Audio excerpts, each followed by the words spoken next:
the most efficient way to get your name out in front of the press and analysts? Is it trade conferences, blogs, or something else? I think the beauty is now there are so many different ways to get to analysts and media, and you can go directly to your customers or your target audiences, but I think that going to the analysts and media still is that validator of that your customer or your audience may be looking for. So I still think they're a huge important part of the mix. And some events are getting too noisy, like the Consumer Electronics Show is completely, it's so noisy it's really hard to get in front of the media because even if they've set a time to meet with you, their schedules may get off because it's so crowded and so noisy. So sometimes that's not the best way to go. There was an email going around in my office yesterday about should you use YouTube, should you use blogs, should you use Facebook or some other social media to pitch a media representative? Would you, if you have a relationship with a media representative, then sure, you can pitch them on. You can send them a Facebook message because they're your friend, they're your colleague. It's the same. I did say that I was going to share a story about, that's very relevant to me, about the use of social media and the use of guerrilla marketing, but also in the sense of using traditional marketing. In most of the large cities in the U.S. right now, there are billboards and taxi cab wraps and bus wraps that say, "I hate Sarah Marshall." And Sarah Marshall, yes, you look fat in those jeans. Well, my maiden name is Sarah Marshall. So I have gotten more emails, phone calls from friends from high school, friends from college, saying, is your ex-husband really that mad at you? Do you have a boyfriend that I don't know about that's angry with you in this city? And at first I was a little offended when I didn't know there was a movie that Universal Studios has put out called Forgetting Sarah Marshall. But then when I went and saw, it's on YouTube, there's a blog, there's now I love Sarah Marshall, thank goodness. There's a whole fan club for Sarah Marshall, I've got your back, Sarah Marshall. And now I thought it was a traditional media, billboards have been around since the Burma Shave, but they're using them in a very creative, almost guerrilla type fashion. And so that has created buzz. Now, will it get the end? I was thinking about when Sam said, will it really drive people to actually go into the movie theaters? I guess that's yet to be seen, but it definitely has created awareness.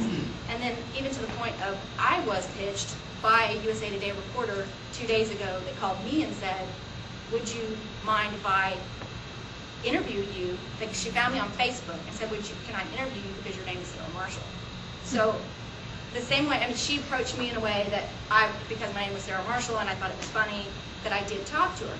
Now, did that reporter, I asked her how she had seen the YouTube video. So she was actually pitched by the YouTube video.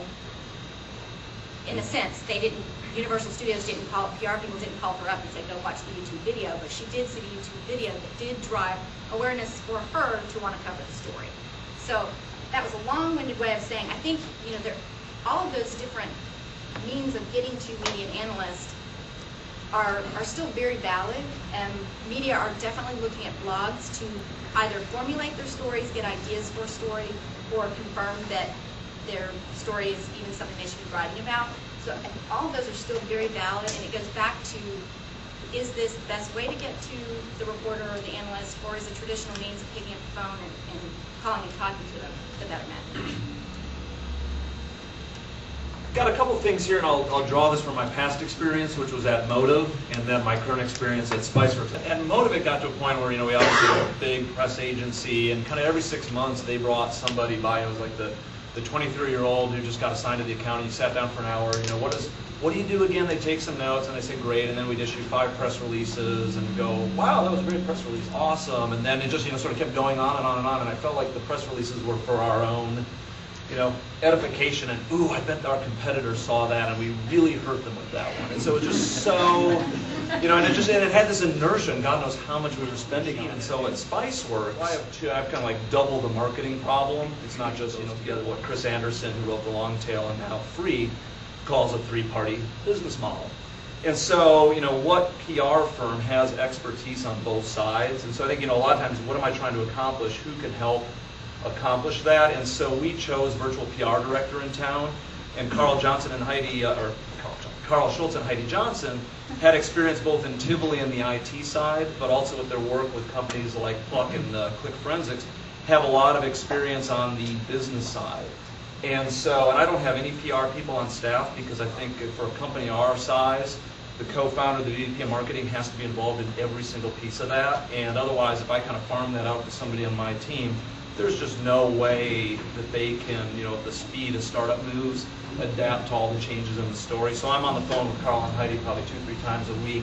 And so I think a lot of people go right past that step, and I think you have to be really careful about who you choose to be involved with the press based on, because it is a relationship business, what contacts do they have, and then you really have to craft a story and constantly change that. So, one, does it matter? Will anybody care? And then what are those people writing about? Are you adapting the story to the trends they're following? And are you doing work for them? So we're constantly reading their stuff and connecting people, analysts at financial firms, with the press. And so, you're kind of a little social, you and your PR people have to be social butterflies with the dinners, with getting folks together, making all those connections. And I won't tell you what I'm paying that firm, but it's the ROI is off the charts away. And I think the final piece is something that Sam's done a great job of, is the blogging. That's something we're probably 2 years behind, and we're actually going to be I'm going to be rolling out a blog in a little bit talking about free software, ad-supported software, because that's something we get lots of questions about from people in the industry. So I know they care about it, so I want to talk about it, and we'll be viewed as experts there. Now we'll have something that some people care about, and I think then that blog can be used to connect more people in the industry. And, oh, wow, I didn't know you wanted to talk to that person. And then you really serve as a connector, and that just has a huge ROI multiplier. And obviously Sam and Bazaarvoice have done a good job of that around. Press has been really important for us. We've had about 600 hits in the press in the last 2 years across a lot of industry pubs. Real quick, the top tips I'd give you in one word is clients, percentage sign, and dollar sign. And these 3 words are what press want to hear about. They don't want to hear from you, about you. They want to hear about clients that did something. They want to hear about percentage increase. They want to hear a case study-like thing of dollars impacted. They want to write about other businesses and their impact and how your technology has been used. And so a guideline for us is always, how do we get a client into that? Unfortunately, our story, this is a challenge for many technology companies because your clients don't want to share in the industry what they've done. But you got to focus on it, and you got to put it in contracts, and you've got to get good relationships at the highest levels, and then they're much more willing to do it. And as a result, we've got major Fortune 500 brands willing to talk about the fact that they're putting the user-generated content on their site. It's a great customer benefit story for them, and I think that's been wind at our back. And then the last thing, which you talked about, the agency is very critical. For us, what's most important is that we're working every day with senior level people, not the 23-year-old that's coming in. 2, that they have the relationships, that they're already in the industry, they can call up, they've worked with this person before, they trust anything coming from that person.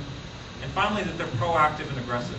I mean, they have to be aggressive as you are, not just trying to run up the bills and come up with a few press releases. They're aggressive behind your company. And, for our agency, we give, stock in the company, so they have some vested interest. So if they're a partner, it's much more than just a supplier relationship.